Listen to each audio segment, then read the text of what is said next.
मतलब ये भी है, ये तीनों दुख भी है।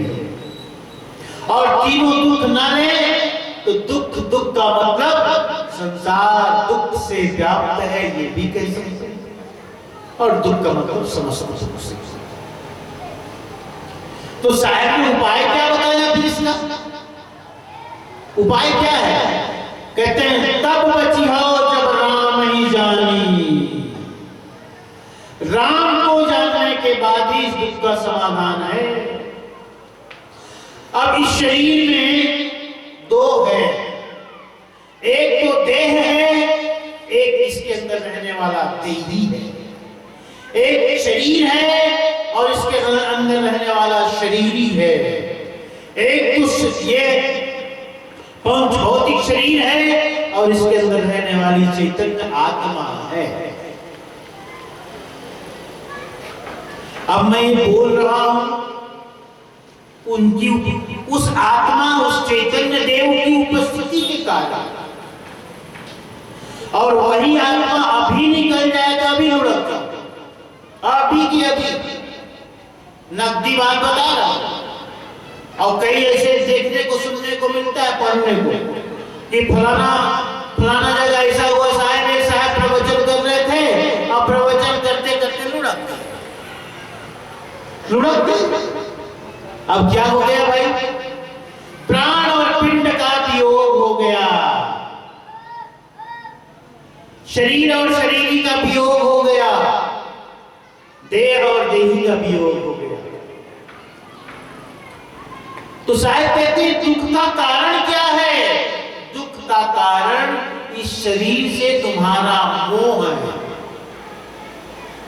इस शरीर से तुम्हारी आसक्ति है,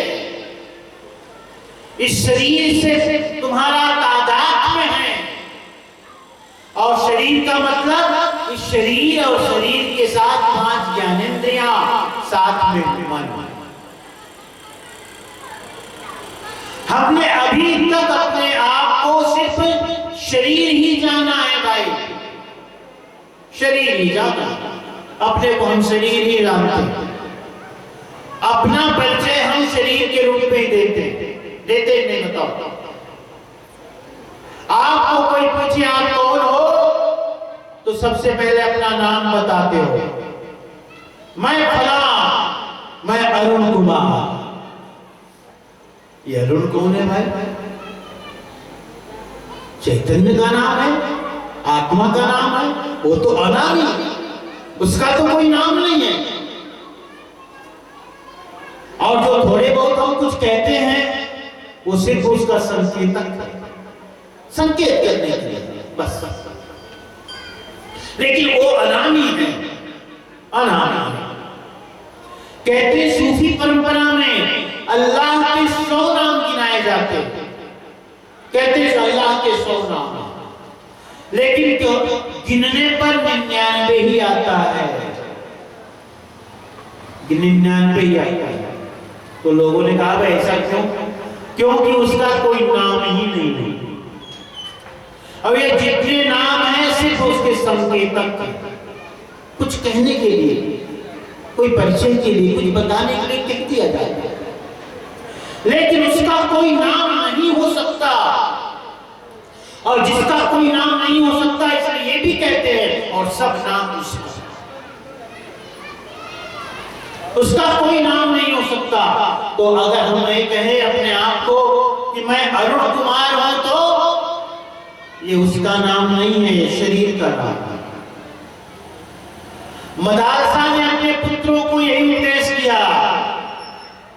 मदालसा बहुत अच्छी रानी हुई, ऋतुध्वज की पत्नी थी। मार्कंडेय पुराण में प्रसंग आता है कि मदालसा ने अपने पुत्रों को ज्ञान देकर के सबको जंगल भेज दिया। जैसे माताएं लोरी सुनाती है ना, उसी तरह माता जो मदालसा थी अपने पुत्रों को लोरी सुनाती थी। लेकिन लोरी में क्या सुनाती थी? शुद्धोसि बुद्धोसि निरंजनोसि और संसार माया परिवर्जितोसि।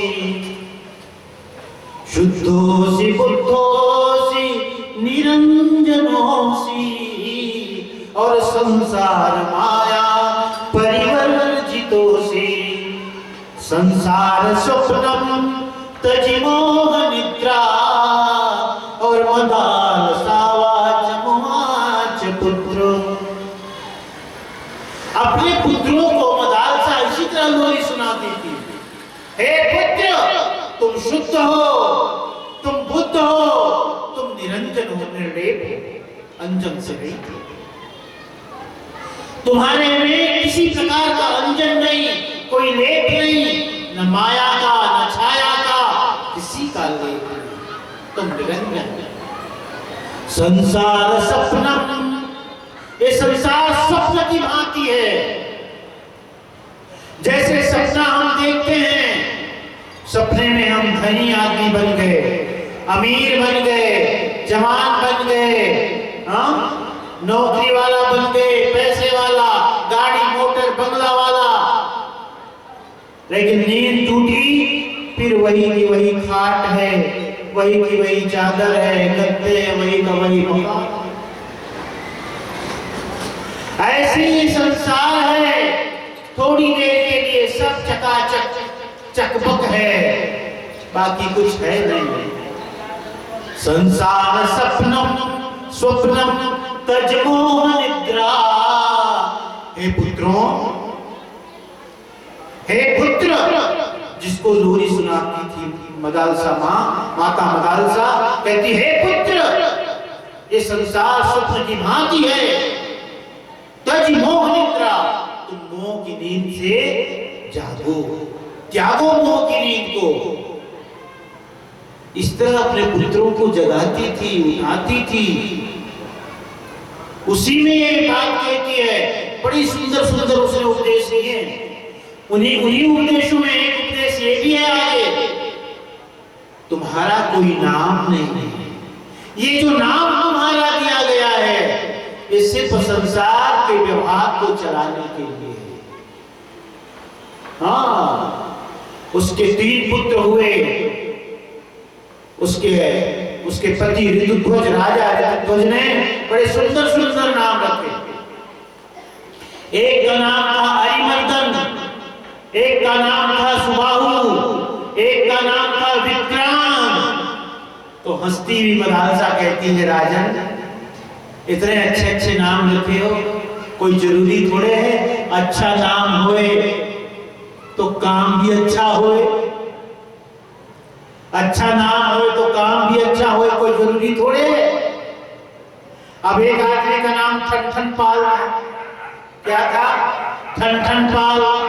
बड़ा दुखी रहता था बेचारा, लोग उसको चिढ़ाते थे, अरे ठन पाल इधर आ, मजाक उड़ाते, हंसी उड़ाते, दुखी रहता था, बड़ा दुखी रहता था कि मेरे माता पिता ने ऐसा नाम रख दिया कि सब मेरा मजाक बनाते हैं। तो उसने क्या, एक दिन देखा कि उसने कि एक आदमी था जिसका नाम धनपाल था। धनपाल माने धन का पालन करने वाला, यानी जिसके पास धन है, उसी को हम धनपाल कहते हैं।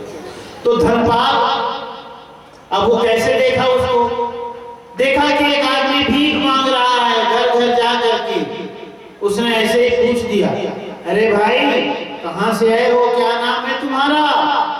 उसने कहा फला जगह से आया हूं जी, मेरा नाम धनपाल है। तो कहता, अरे तुम्हारा नाम धनपाल? धनपाल नाम हो के भीख मांग रहे हो, भीख मंगा? ओहो। फिर एक दिन देखा है गांव में एक बहन थी, गोबर मिल रही थी। गोबर मिल रही थी, उससे पूछा, बहन तुम्हारा क्या नाम है? उसने कहा मेरा नाम लक्ष्मीबाई है। अरे नाम लक्ष्मीबाई और गोबर मिल रही है। तब उसे ख्याल आया कि वो ऐसा एक पद बोल बोलते हैं, अमरदास को मरते देखा, है ना, अमरदास को मरते देखा। क्या थोड़ा सुंदर बोलते हैं, याद नहीं आ रहा है। एक का नाम अमरदास था। गांव में किसी की अर्थी 4 लोग और साथ में ले जा रहे थे, तो उसने कहा भाई कौन मर गया? तो कुछ लोग साथ में चल रहे थे, कहे इसका नाम अमरदास है जो मर गया। उसने फिर से कहा भाई जब अमरदास नाम है तो मरा कैसे? अमरदास नाम है तो मरना नहीं चाहिए, तो मरा कैसे? तब उसको ये पहली बार बोध हुआ कि मेरा नाम यदि ठन पाल रख दिया है तो कोई गलत नहीं है। वैसे ठन पाल उसको कहते जिसके पास पैसा वैसा नहीं रहता। कभी कभी आप भी कहते हो ना लोग व्यवहार में, लेन भाई उधार दे रहा जी, चला रहा, अरे नहीं जी आजकल बिल्कुल ठन पाल है पैसा नहीं है, कहते हैं ना। तो ठन पाल बड़ा दुखी था इसीलिए कि मेरा नाम माता पिता ने ऐसा क्यों रख दिया। तो नाम रख देने से हमारा चरित्र भी वैसा हो जाए कोई जरूरी नहीं है, लेकिन नाम अच्छा रखना चाहिए। मैं कहता हूं, मैं भी आपसे कहता हूं, हो या ना हो लेकिन नाम अच्छा रखना चाहिए। किसी का नाम रावण जल्दी नहीं सुना होगा, सुना है क्या? नहीं। अब ये बात और है कि कभी कभी माता पिता लोग रख देते हैं। पहले ऐसा कहते थे कि कोई बच्चा जन्म ले मर जाए तो माता पिता कुछ ऐसे ही रख देते थे, कूड़ा कचरा ऐसे रख देते थे ना माता लोग। हाँ, किसी का कचरा भाई नाम है तो समझ लेना कि कुछ गड़बड़ रही, तभी इसका नाम कचरा भाई रखा गया। हाँ, डोड़ा गरऊ कतवारू ऐसे सब नाम रख देते थे माता पिता। लेकिन नाम के अनुसार ही हमारा कर्म चरित्र बने, ये कोई आवश्यक नियम नहीं है। लेकिन फिर भी नाम अच्छा ही रखना चाहिए, जिस नाम को लेने से हमें अच्छा सुंदर नाम रखना चाहिए। तो प्यारे हंसनों, मैं आपको यही बता रहा था कि देखो ये शरीर है और इस शरीर के अंदर रहने वाला जो जीवात्मा है ना, वो अलग है। हम अभी तक अपने शरीर से ही परिचित हैं, हम अपने नाम से परिचित हैं। हम अपना नाम बताते हैं, फलाना कुमार, फलाना दास, फलाना सिंह, लेकिन ये नाम इस शरीर का नाम है। उस शरीर के अंदर रहने वाले शरीरी का नाम नहीं है, वो तो अनामी है। शरीर से ही हमारा परिचय है, इसीलिए हमारे जीवन में दुख। और शरीर का मतलब इंद्रियां भी है शामिल। आप विचार करो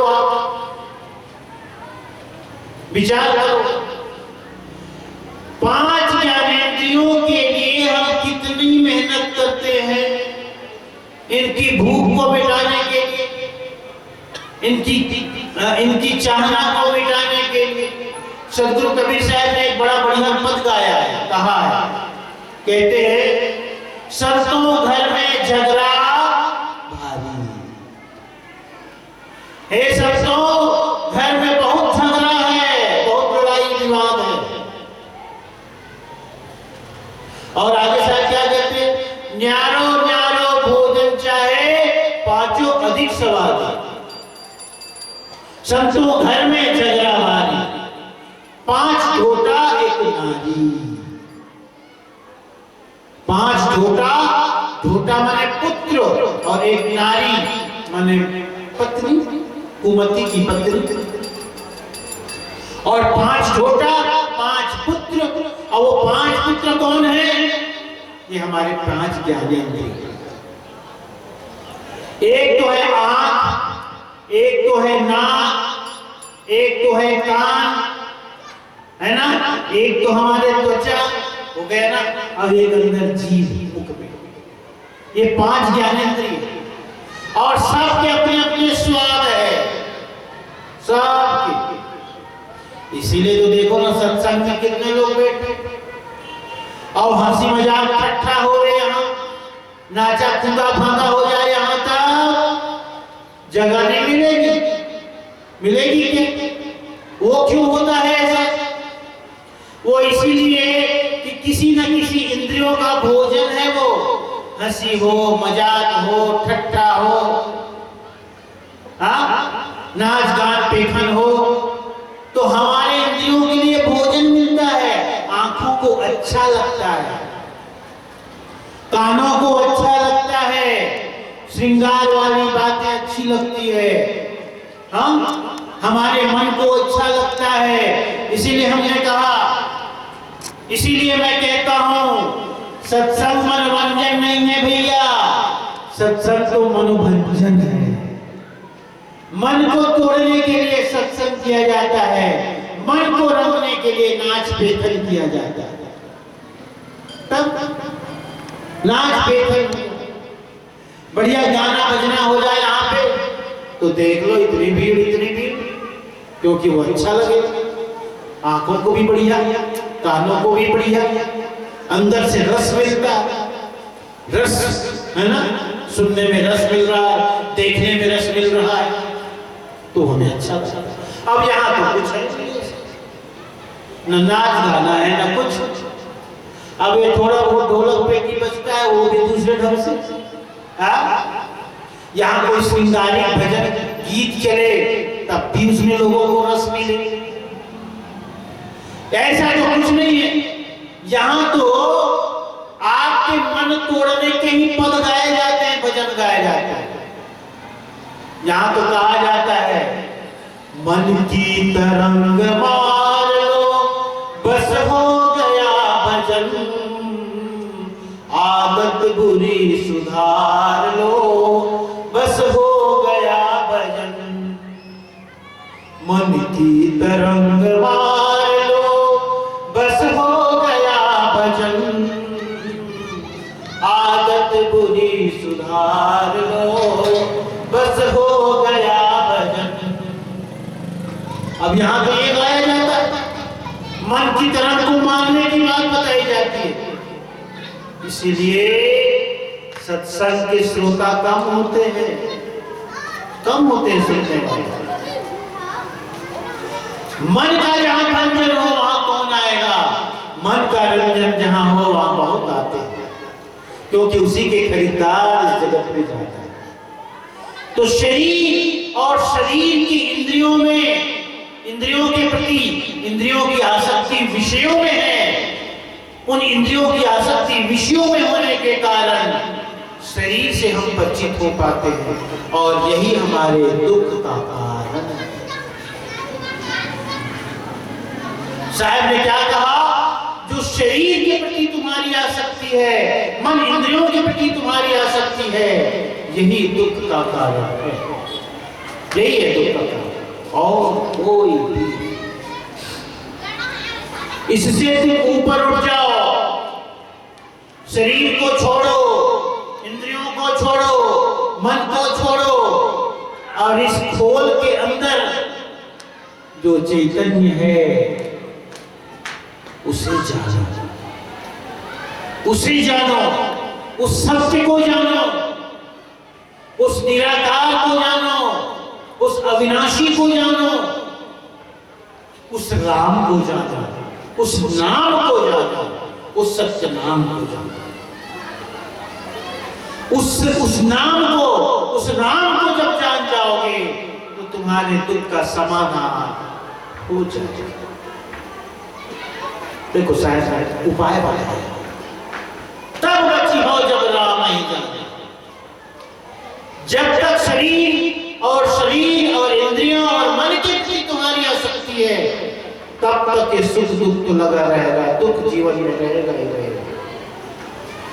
जिन महापुरुषों ने, ज्ञानी जनों ने शांति और सुख का अनुभव किया, उनसे पूछोगे ये सुख तुम्हें कहां से मिला, कैसे मिला?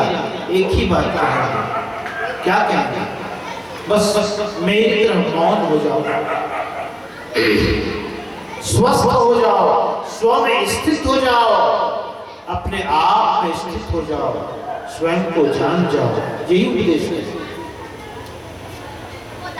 स्वयं को जानना है, स्वयं को जानना। तो स्वयं को जानने के लिए साहब क्या उपाय बताते हैं आगे?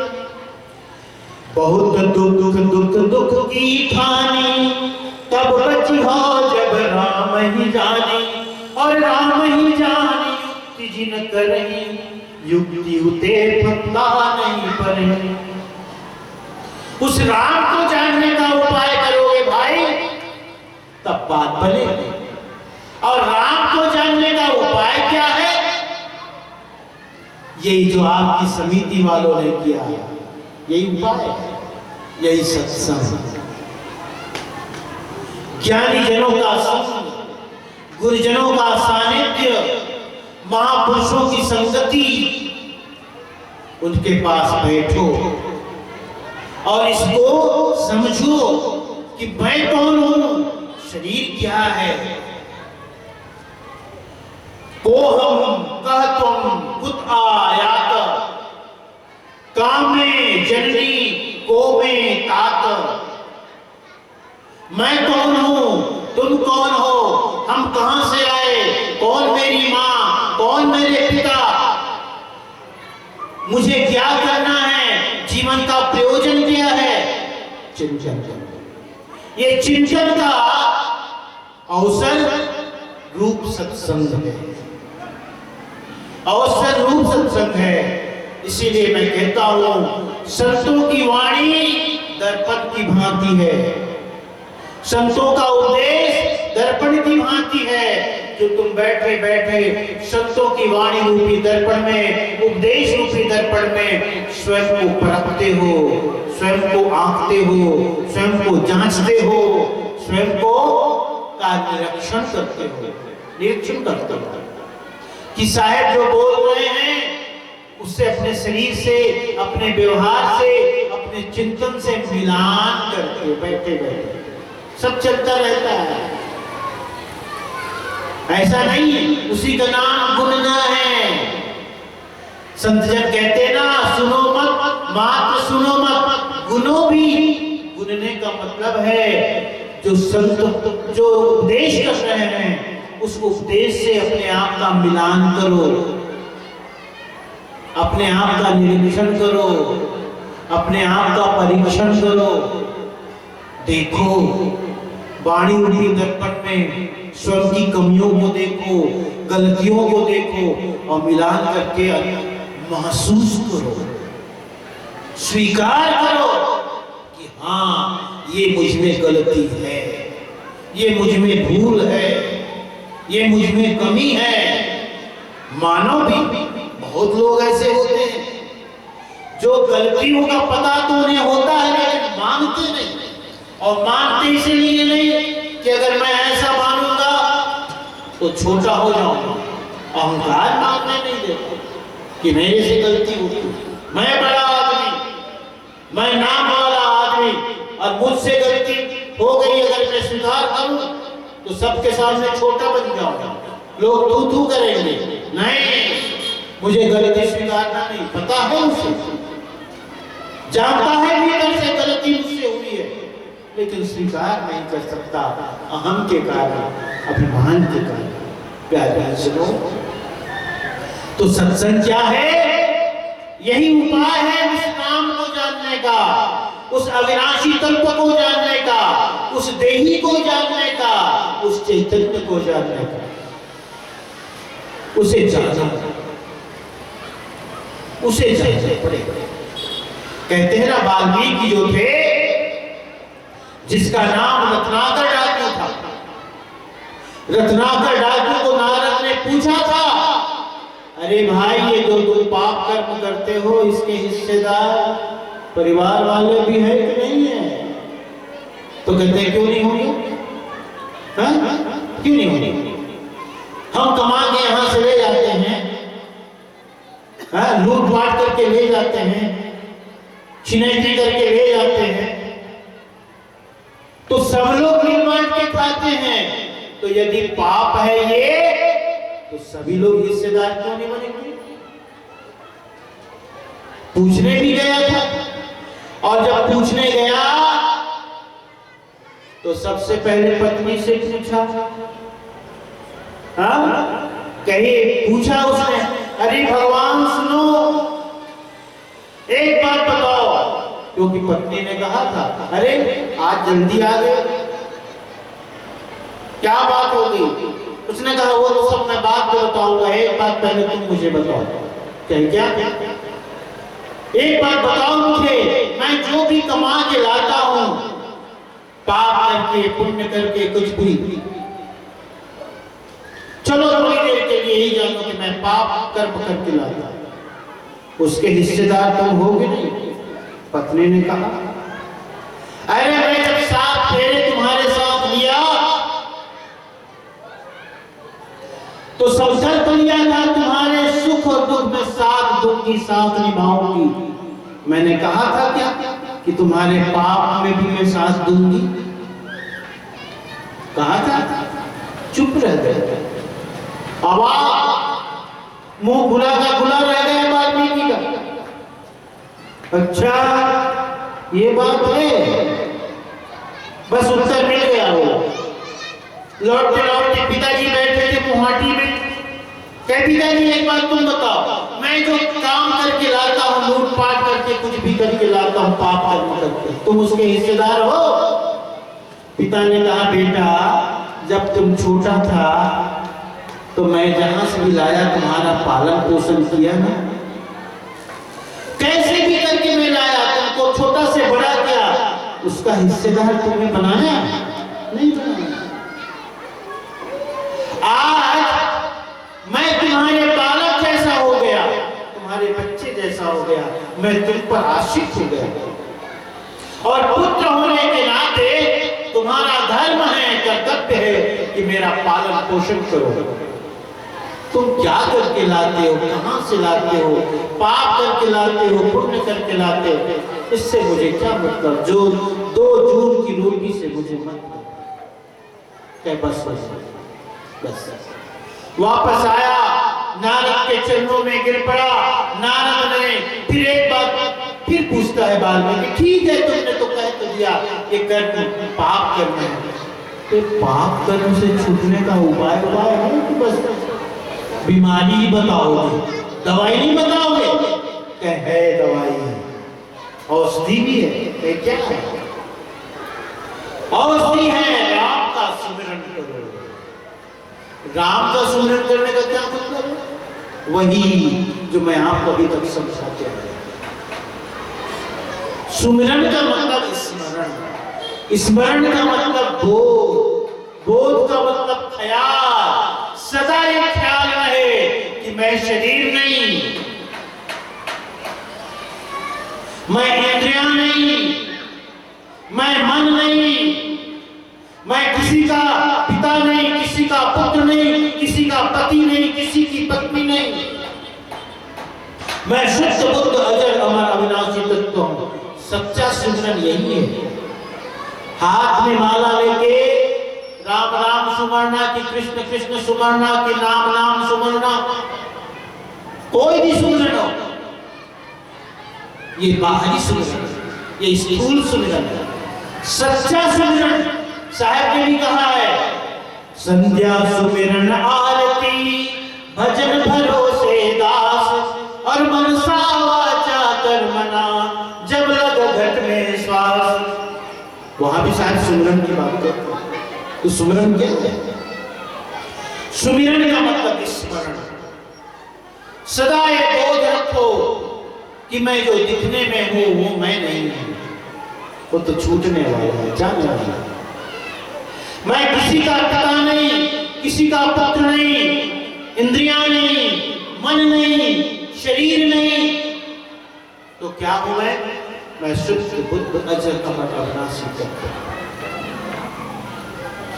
ये सच्चा सुमिरन। नारद ने यही कहा उनसे, राम को सुमिरन करने का मतलब ही है तुमने तुमने अभी तक वाल्मीकि रत्नाकर, तुम अभी तक सिर्फ शरीर को जानते हो, तुम उसे जानो। और वह कहते हैं वो वाल्मीकि इतना जाहिल गंवार था, इतना गंवार अनपढ़ा, राम भी नहीं सुमिरन किया, हरा का सुमिरन किया। कहते हैं